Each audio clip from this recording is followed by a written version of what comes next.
అయితే part 2 video అనమాట. నిన్నటి దానికి అయితే మంచం తీసుకున్నాక అనుకోకుండా సినిమాకి అయితే పోదాం అనుకున్నాము.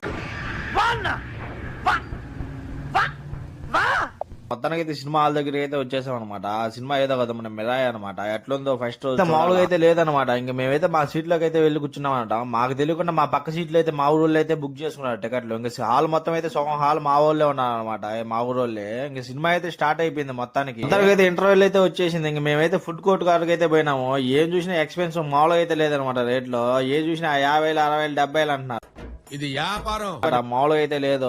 ఒక గ్రాఫిక్స్ చూడండి ఎట్లుందో అసలు కనుక్కోలేమన్నమాట. గ్రాఫిక్స్ అని కూడా ఒక్కొక్క సీన్ కి గూస్ బంప్స్ అయితే వస్తా ఉన్నాయి అనమాట. ఈ సినిమాకి అయితే మనం పెట్టిన డబ్బులు అయితే వర్తబుల్ అనమాట. మామూలుగా అయితే లేదు. సినిమా హైలైట్ గా అయితే ఉన్న సెకండ్ హాఫ్ అంతా. మేమైతే బయటకి అయితే వచ్చేసాం సినిమా అయిపోయాక. మా ఫ్రెండ్ అయితే స్మార్ట్ బజార్ కి అయితే పోదామన్నాడు సామాన్లు కావాలని. ఇంకా 2 సామాన్లు అయితే తీసుకుని దాదాపు హాఫ్ అన్ అవర్ వరకు అయితే తిప్పుకున్నాడు అనమాట. అట్టా ఇట్ట నన్ను అయితే కౌంటర్ కాడికి వచ్చేసరికి స్టాఫ్ అయితే లేరనమాట. దాదాపు ఒక 20 నిమిషాలు అయితే వెయిట్ చేయించారు అనమాట. ఇంకా మొత్తానికి అయితే వాన్ లో తడుచుకుంటే ఇంటికి అయితే వచ్చేసాము. ఇంకా నా వీడియోస్ కోసం అయితే మిస్టర్ జనా వ్లాగ్స్ అయితే ఫాలో అయితే చేసి నా వీడియోస్ కూడా కొంచెం అయితే సపోర్ట్ అయితే చేసిండు. ఇంకా లైక్ చేసి సబ్స్క్రైబ్ అయితే మర్చిపోవద్దు.